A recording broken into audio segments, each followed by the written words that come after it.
Hello, my name's Daniel. I am a Christian.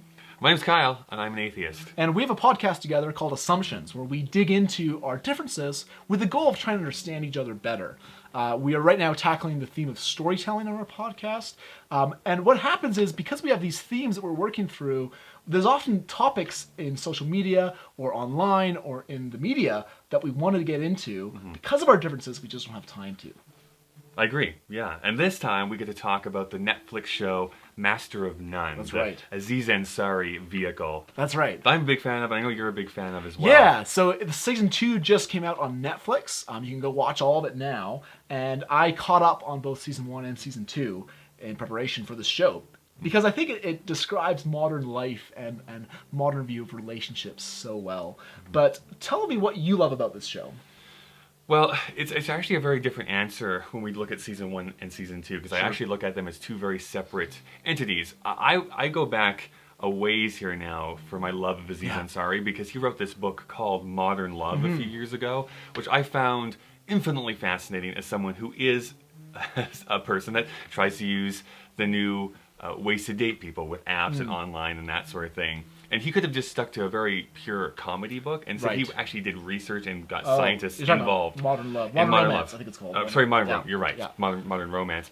In season 1, that's really what he focused on. It was really an extension of his book. And in season 2, what I enjoyed is that he tried to go a little bit further with that. He really wanted to lean into his love of classical cinema, of food, of relationships, and trying to, I think, delve a little bit deeper into the modern romance instead of just looking at the overview of it. He takes creative risks in this episode that I admire so much. So you mentioned his love of classical film and the homages to many Italian films. Specifically Italian, yeah. Yeah, he does one episode in black and white completely with references to The Bicycle Thief. It's amazing to see a show do this. Yeah.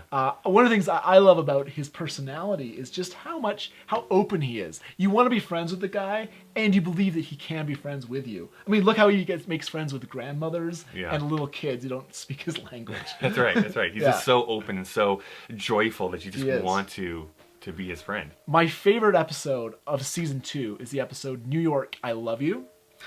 Or is it New York is My Home? No, New York, I Love You. New York, I Love You, where the camera starts with his story, but then as he interacts with people, say a bellboy in an elevator or a clerk at a checkout line, the story focuses on that character. It switches from one and latches onto the other, follows their world for a little bit, and then leaves and follows somebody else that they interact with. That's right. There's other movies like this, like Paris Je t'aime, and I think there is a movie called New York, I Love You that kind of does a similar concept, which it just follows individual little stories that they all kind of wrap together at the end. Yeah, and there's one example where there's a deaf sales clerk. That's my favorite part of the episode. Sound cuts out completely. And so you're really experiencing what it's like to be deaf, and of course it's subtitled with the sign language. The other bit I loved was where they met up with an ethnic taxi driver who doesn't speak that much English, and you follow his life and you see what happens to him. And then at the end of the episode, they're all brought together into a movie theater, every character that we've seen, and you see how their stories have actually connected. Now, here's why I love that. Sure. I think that the Christian vision, if it's accurate, and it often has been distorted, is that every person is made in the image of God, and that every person's story does matter on their own, but that because we live in this world that's overruled by God, and in this world that he created, we all interact in some way. And I just found myself being more engaged with people that I normally would probably brush aside because I don't speak their language, or I can't sign to them. I actually see that their stories are incredible. They got humor, they've got emotions, they've got ups and downs, disappointments, and we all live in the same city, this world together. Yeah, I mean, I think I enjoy it for some of the similar reasons. Where for me, as an atheist, but also a humanist, where I believe that we are all kind of on the same path, or we should be all have the same idea of being nice to each other and being good people to one another. Just all be nice. Just be nice to everyone. Thanks. Yeah. You know, Middle East problem solved. Just be nice. But what I mean is that there is there's this oneness to humanity that is often forgotten, that we are kind of all going for the same goal Right. of survival and love and all that. Survival of the stuff. fittest, right? So can we kill those? I mean, that's right. where I would push back. For me, I wish I could credit the proper person, but there is this idea in philosophy that we are all our own protagonists. Right. We're the main Center character in of our our story. world. Yeah, we're all the Yeah. main character of our story. And so what that episode does is it shows us that these side characters, or these people that we perceive as supporting actors in our own story, Right. really have their own loves and lives and ups And they're the downs. center of their worlds. Yeah, right? and so it's kind of a cool way to view it, where we are all interconnected. Yeah.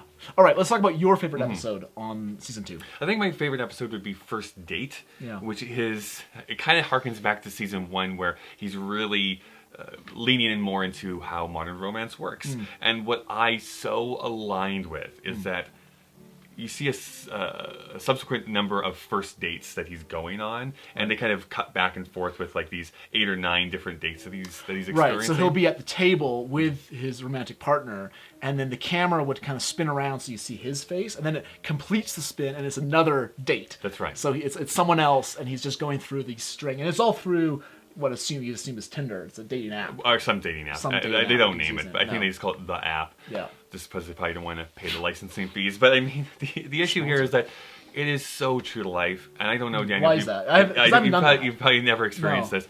But when I was much more into it, I think a year and 2 years ago, when I was really You were trying focused, to get someone. I was trying to bag me my man. No, I was trying to. I was experiencing that, and it is like the same story you're talking in every first date you're going on, and it's like the worst experience ever. And there's people that in the first 5 minutes, like, no, this isn't going to work out. This and then is you're not, stuck with them. I'm stuck with them, so I have to kind of be friendly to you for like the next few minutes and and have a meal with you, even though I kind of want to jet out here currently. And how do not you sure? jet out? Yeah, not sure if you are on drugs. Pretty sure that you're actually looking at Tinder currently while That's we're right. on There's this that one date. bit where it's a text message. Actually, it's a Tinder alert. Yeah, so it's all that stuff. I could be like, this was my experience. My favorite bit is where they're on a second date, and they want to order sparkling water, the other orders still water, and they don't know what to say because they're bored, and they have this like 5-minute discussion about the benefits of sparkling Such water. an inane conversation, and I've been in so many of them. It's like, I don't even care the answer to this question I just asked you. Like, could not care less about it. So for me, what I think that accentuates is just this kind of depressing reality of modern romance, which is that we all want and crave this connection, but we seemingly can't find it with one another, where we're also used to being behind screens. And I'm not going to get on the bandwagon of like the internet is bad and everything. I think it actually connects. Yeah, YouTube is the worst. Connects us all in such amazing different ways, and I've made a great many friends because of the internet. Totally. But at the same time, we are still kind of our own islands yearning for connection. Right, and in the sense of how do those modern social constructs that we have, these screens that we have to wade through, how do they make it more superficial? So that that one date, she's actually trying to hook up with someone else. Yeah, exactly. It's just like the image you create. We actually talked about this on episode 8 of our current season about social media and how does it create identity for you and what happens when that's taken away. But I guess my question for you then is this: as a Christian, then this is my assumption. See, synergy with the name of our podcast. My assumption though is that you probably look down on this quite a bit about this whole idea of trying to find love through an app. Well, yes and no, because I've had friends that have used it and I have family that have got married through that. I guess what frustrates me about that episode is what you defined as searching for that, was it connection you said? Yeah, so someone, that relationship, you don't want to feel at home in this world, you alone in this world. You want someone to provide that. And in the show, we see that want of his. Yes. But in the dating episode, it ends in the Uber or taxi cab going home, and he's trying to make out with them. He's trying to, even in the people that you thought you're never going to like this person. Like there's one woman where I'm just like, you're not going to get along, and you can feel it, and yet you're still trying to go for the sexual right away. Right. Yeah, so it frustrated me that, like, do you want to hook up or do you want to have a lasting relationship? And I think honestly for him, and I can speak for myself, is that you want both. That it's you're craving both of those things at the same time. Where it's like, I want there to be something more here, that I want this to be a lasting partnership with somebody else. Right. At least that is for me, and That's I know your for end great. goal. That's my end goal. Yeah. And that's his end goal, I think. Yeah, and it is. I Yeah. think that absolutely Dev is that is what his main goal is, that he wants to be married and he wants to like move on with Yeah. that next phase in his life. Yeah. I think where we sometimes get tripped up, and I think my worst scenarios that I've had through online You dating, actually have had. that I actually Yeah. have had, was only focusing on the sexual and Right. not on the relationship Right. portion of it. I also want to make it very clear that I think that in my worldview, I think it's okay to only have a sexual relationship with someone Interesting. and then move on to something else. But I also think that is pretty empty if that's the only thing you're looking for. And I guess what I would say is that sexuality in the Bible is defined as a cleaving. So you're cutting something off? No, cleave it's a Hebrew word that actually, if you think of two metals being joined together, Oh, I see. that's kind of what it's come together. And so when It's you a have, welding. You're it's a welding. Yeah, very good.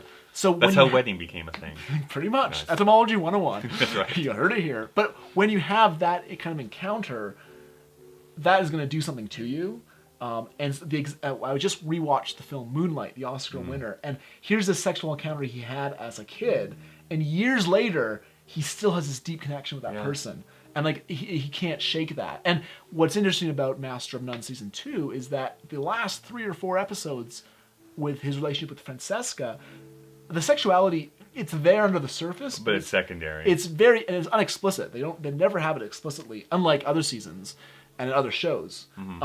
But he is yearning for that person. He wants that person, and he that's what he wants. And so I feel like, not that these things are at odds, but that if he follows those two desires, and if you follow those two desires, sexual encounter and relationship, they're ultimately, they have to come together. And if you're going to seek them separately, you're just going to be cloven in two. Yeah. Well, I think, Daniel, what this means is that wouldn't it be great if we had a more lengthy discussion about these heavy topics? Would it be great if we had a more lengthy discussion about modern romance and Yeah. Master of None? Well, we're not going to announce anything official, but stay tuned for our second season. We might be talking about some of these themes, and we can't wait for you to join us. Until then, you can catch up on our season 1 of Assumptions. We are talking about storytelling, and we're trying to understand each other as people with very different worldviews that are also good friends. You can find us on Apple Podcasts, Smash Cut, pretty much anywhere where you can find SoundCloud. podcasts. We're on SoundCloud. Anywhere you can find podcasts, you're going to be able to find it there. I think also what is a good call out is if you search us Assumptions Podcast on Facebook, we have a budding community there, so I would definitely check Discussing us these out. things. Yeah, so please add your voice to it. We want to hear from you. Find us there. Thank you.